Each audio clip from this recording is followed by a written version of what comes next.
وہ مریض جن پر جادو کا اثر ہو، جن پر جنات کا اثر ہو، کچھ بھی ہو، جتنا بھی خطرناک جادو ہو، کوئی سی بھی بندش ہو، آپ بے شک اس کا علاج کریں، کسی بھی بندے سے کر لیں، آپ کو جو میسر ہو، جس پر آپ کا یقین اعتماد ہو، اسی سے آپ علاج کریں، لیکن خدا را توڑ کسی سے نہ کروائیں۔ اب یہ اس چیز کو سمجھیں، ہمارے ہاں یہ ایک نفسیاتی مسئلہ ہے۔ یہ جو آپ علاج کرتے ہیں اور علاج سے اللہ تعالیٰ آپ کو شفا عطا فرماتا ہے، تو یہ کیا ہے؟ توڑ تو ہے۔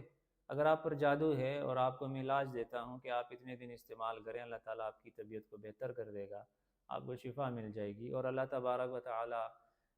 اس علاج کو آپ کے لیے نفع بخش بناتا ہے اور آپ کو شفا ملتی ہے، تو یہ کیا ہوا؟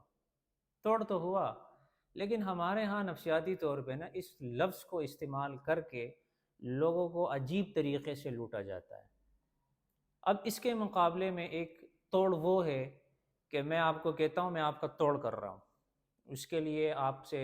کچھ چیزوں کا میں ڈیمانڈ بھی کرتا ہوں، آپ نے یہ لانا ہے، وہ لانا ہے، یہ کرنا ہے، وہ کرنا ہے، اتنا خرچہ آئے گا، مجھے اتنی رقم دینی پڑے گی، میں آپ کا توڑ کر رہا ہوں۔ آپ نفسیاتی طور پہ اتنے مطمئن ہوتے ہیں کہ ہاں بھائی میرا توڑ ہو جائے گا، میرا مسئلہ حل ہو جائے گا،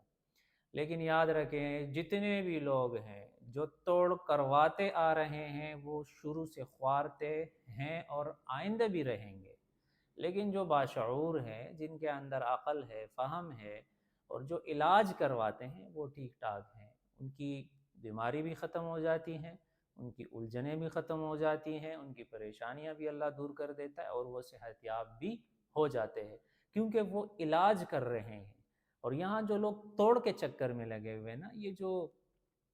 رابطے بھی لوگوں سے ہوتے ہیں، پتہ نہیں کہاں کہاں سے نمبر نکال کے رابطے کرتے ہیں،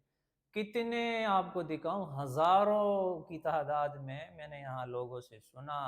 مجھے بتایا گیا ہے کہ توڑ کے چکر